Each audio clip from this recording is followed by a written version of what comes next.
সহায় ছিল না। নইলে আমি কি তেমন ছাত্রী বিজ্ঞানে ফেল করি? সকাল থেকেই নানা অঘটন, জল খাবারে আস্ত ডিম, রান্নার মাসে নিয়ম জানে না, ডিম খেতে নেই কেননা গোল, ওমলে দিয়ে বসতে পড়ত, তার মাছ পেতাম ঠিক।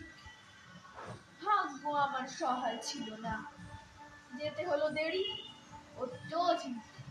ঘর ছেড়ে যেই বেরোতে যাব, দাদু হাঁচি দিল, হ্যাঁ চো।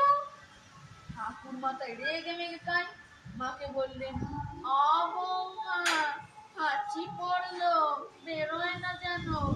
ঠিক ঠিক ঠিক তক্ষুনি মা বললেন,